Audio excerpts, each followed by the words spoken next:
I'm Allyson Burns, your host with American Dream TV Selling Lake Norman. But tonight we're venturing a bit away from the lake for a very special segment as I sit down with Josh Sanders, the runner-up of season 25 on The Voice. We're in Kannapolis, North Carolina, Josh's hometown. Kannapolis used to be the home of Cannon Manufacturing, the leading producer of sheets and towels. But today the city thrives on being the home to the North Carolina Research Campus, motorsports history, innovative racing facilities, and the Kannapolis Cannonballers, the minor league baseball team. So let's go check it out and have some fun.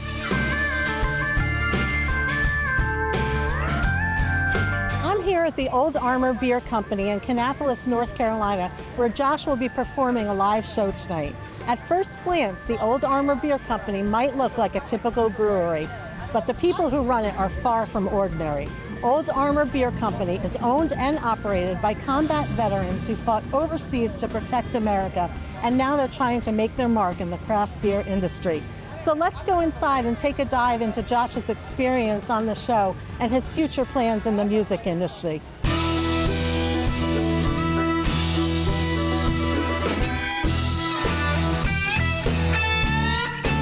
I'm here with Josh Sanders. I've been a longtime fan of the music competition, so I've been very excited to meet you tonight. Yes, ma'am.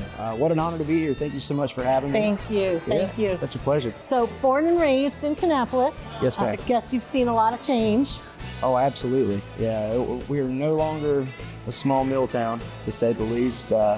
It's a bittersweet thing watching your hometown kind of explode overnight, but it's very much a culture of grow or go. So I'm really thankful to see that our town is taking the steps that they need to make in moving towards that growth. Yeah, it really looks beautiful. Thank you. So what were your early musical influences growing up in Kannapolis? Oh, wow. So I would have to say the earliest influences I had growing up were in church. Like a lot of us musicians, especially around here, the Southern gospel stuff, the quartets, the bands, the choirs, things like that. But then, of course, on my mother's side especially, if you go back with my grandfather and even his great-grandfathers, they used to play, in the mountains, play bluegrass. And then her dad, my grandfather, Gilbert, was very much a musician in the area and eventually had a gospel group. But I could tell you stories of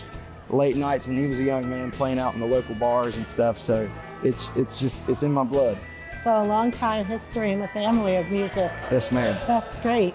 So The Voice, you have been in the music industry for a long time, so yes, ma'am. Certainly not starstruck like most of us would be, but what was it like meeting the judges for the first time? Yeah, so meeting those judges for the first time was amazing. I typically don't get too caught off guard when I meet celebrities, but to see Reba, the Queen of Country, turn around, and then Dan and Shay, of course, followed up shortly after, that was mesmerizing. It literally took my breath away. I always joke with folks that shortly after Reba turned, I'd already belted a big note, and I was like, well, if they don't like that, I guess, I don't know that I have any more gas in the tank, kind of thing.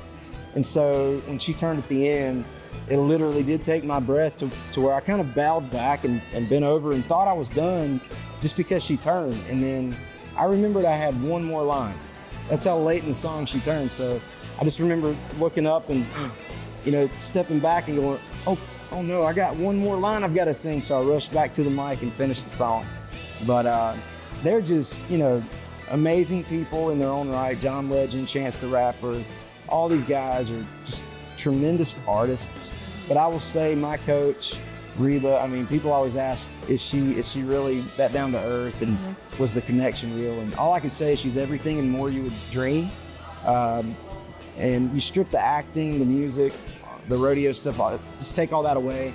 She's just a wonderful person. She really is. So you are still performing locally. Yes. So how has the local community supported you on your time during being on The Voice? Sure. Our community here in Kannapolis, even Landis, China Grove, Mooresville, everybody kind of locks arms and takes care of one another around here. And even before the show, have always shown so much support for me, for my family, my music. I think what I love the most is about the community. You know, me being in ministry as well, I actually pastor a church right down the road. I've been volunteering there for 6 years as of July as the lead pastor, and it's just been such a great season. I love where I grew up, I love where I'm at, and I always want to honor these folks, and anytime that I can come back, be a part of whatever they're doing here, I'm going to do my very best to do that. Thank you so much for showing up. Absolutely. It's been a pleasure Yes, ma'am. speaking with you tonight. Looking forward to seeing your show.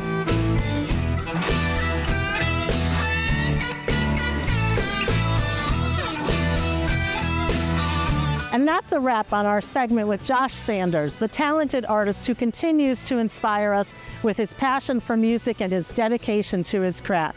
Thank you for joining me as we delved into his experience on the show and his connections to this vibrant community.